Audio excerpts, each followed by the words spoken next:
Hi everyone, welcome back to the channel. So, when you first start trying to get published, you're gonna get a lot of rejections. But when you get that first yes, you never quite forget it. And today I'm gonna talk about what it was like when I got my first story published. I had spent about 4 years not trying to get published. I had come off of trying to sell a novel and I wasn't having any kind of success. And so I told myself, you're not going to worry about trying to get published. You're just going to worry about craft. And I spent 4 years just doing that. And it wasn't until the summer of 2013 and I was in the middle of grad school at the time, one of my professors said, "So where are you sending your work?" And I said, I'm not mailing my stuff out. And she said, "Oh, you should start. Your voice is there. This work that you're writing is good. You should start, submitting your stories." And I was nervous, but at the same time, I knew that I was a better writer than I had been in the past. And so I decided to go ahead and give it a go. So I sent out a few stories right around late summer, early fall 2013. Not a lot. I think I sent maybe like 2 or 3 submissions out, and they came back rejected. And I don't know. I don't know if it triggered me or if I just realized that maybe I wasn't really ready for it. So I kind of got lazy and just said, "Oh, I'll do it later. I'll do it after classes are over. I'll do it over the holidays," that kind of thing. And right around mid-December, I went to a reading for the people who are graduating that semester. So this is December 2013. And I realized that a bunch of people that I knew were now getting their novels published or got a literary agent or were getting published in journals and magazines. And I was like, I'm just as good a writer as them, and, no hate to them. It was just me getting frustrated that I was not published. And I realized that I wasn't getting published because I wasn't putting my work out there. And that was probably the only reason. It wasn't because I was a bad writer, and it wasn't because I was, sending it to the wrong places. I wasn't getting published because I wasn't putting my work out there. Nobody's going to knock on your door and say, "Excuse me, hello, can you can you give me a story to publish?" You have to go out there and you have to put yourself out there in order to be read, to get published, and all of those things. So my New Year's resolution for 2014 was that I was going to get published. And I started mailing or emailing or submitting, all of the above. Every short story that I had, and my goal was to get published. And in September of 2014, I got my very first fiction acceptance. Now, I had had a couple of nonfiction things published, years earlier, but this was my first fiction story.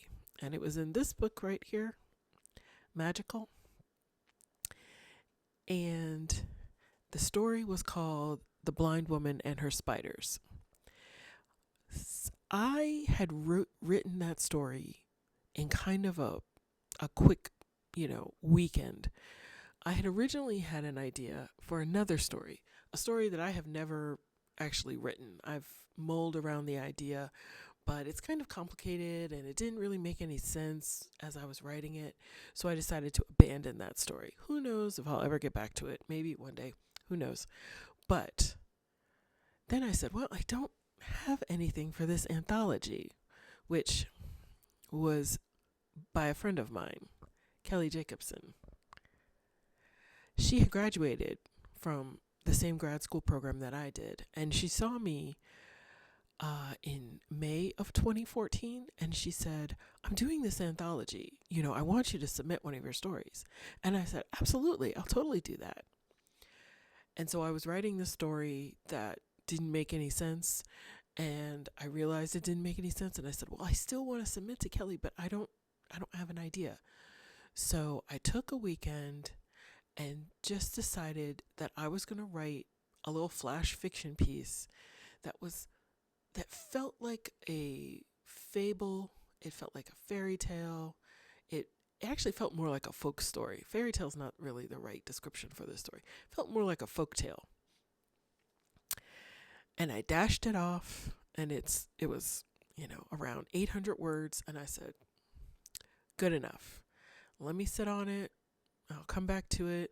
If it still works, I'm sending it off to Kelly, and I'm going to be done with it," because I didn't have any other ideas to send to her anthology. And I sat on it for probably 2 weeks, I think. It was 2 weeks, and then I opened up the document, reread it, and said, "Yeah, this is good. This will work."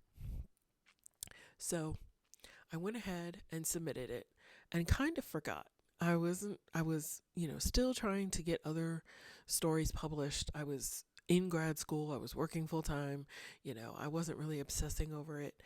I felt like there was a very good chance that I was going to get into the anthology. Kelly knew my writing, and she had enjoyed it. And I think probably because she had personally said, "Send me something." I was like, "Yeah, okay, I have something to send." So I sent it off to her in probably mid-July 2014. And in September 2014, I got my acceptance letter. And I was thrilled. I really was. This wasn't exactly like the big breakthrough, but it was the start. You know what I mean? And honestly, it felt really nice to be able to tell people, "Oh, I have something published in this anthology. You can buy this on Amazon," and I'm in it. It kind of solidified to some people in my life that I was a legit writer, that I actually had something published. And there was no more of this, "Oh, so you're a writer. Yeah, can I read anything that you've written?" I was like, "Sure, yes, you can buy this." And I'm in it. And I have to say, a lot of my friends and family did buy this anthology. So thank you to all those people. It didn't, that was my phone. I wonder if that gets picked up. Anyways, I didn't get paid for this publication. It was exposure only. However, I still felt like it was worth it to submit. Now, I am somebody who says, money should flow to the writer. You should be getting paid for your work. But when you have no publication credits, sometimes you have to kind of do a few things for free. And to be blunt, most of the stories that I've had published in my life haven't been paid.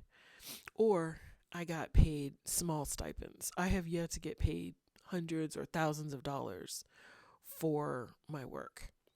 But there were a few things that I did get out of the publication that I kind of felt like was made it worth it. The first thing was this was going to be on Amazon.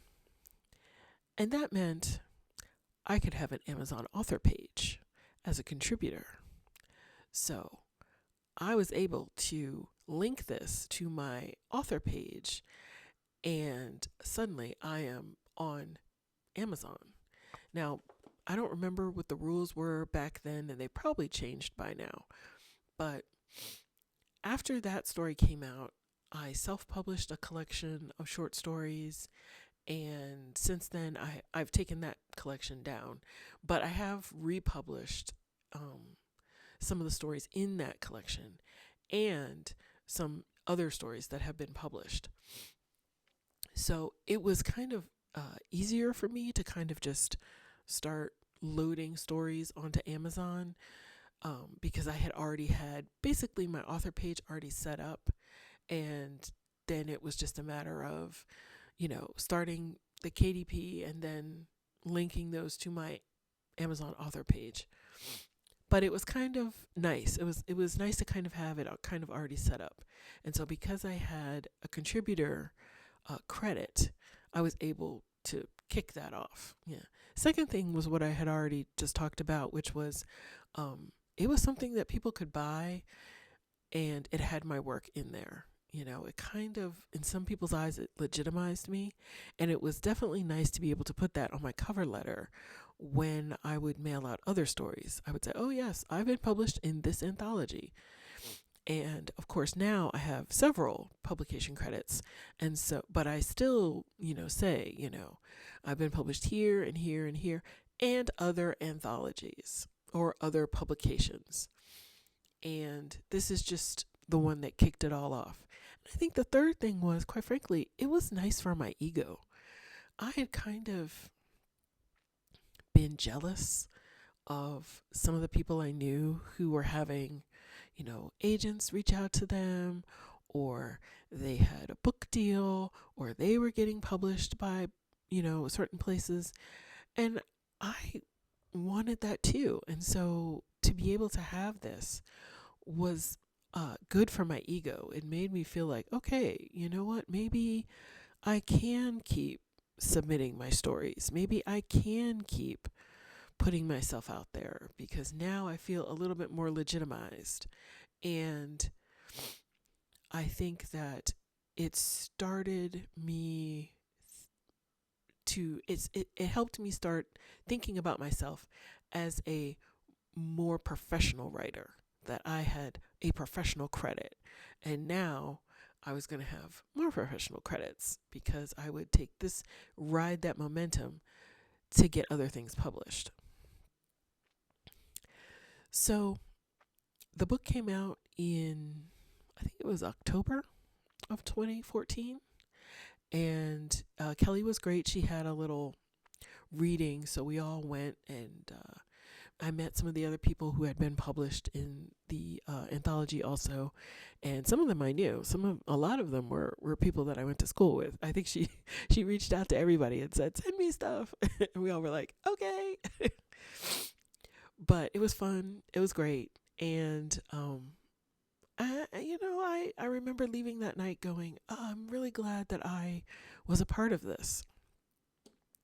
And so that's the story that kicked off my publishing credits. And it still holds a really special place in my heart. If you would like to read this story, it is available for free on my Substack. And as soon as this video goes live, I will put the link as a pinned comment, so you can go and read it. It's a flash fiction. It's very short. It's kind of a folktale fable type story about a blind woman and her spiders and how they defeated a warlord. And it was fun. It was great. I still get compliments on it to this day from people who read it, especially once I put it up on Substack. Some of the people that are following me on Substack were like, oh, this is great. So I'm very proud of it. And I hope that if you are struggling to get published, just know that you can keep yourself out there, and you never know where the opportunity is going to come from. I certainly did not expect to have my first publication be from somebody I knew, but being a part of the literary community, reading other writers, you never know what opportunities are going to flow your way. And so, yeah, I took advantage of that. I said, oh, I know somebody doing an anthology. Let me put this out here. Again, I didn't get paid for it, but it had so many other benefits that I don't regret doing that.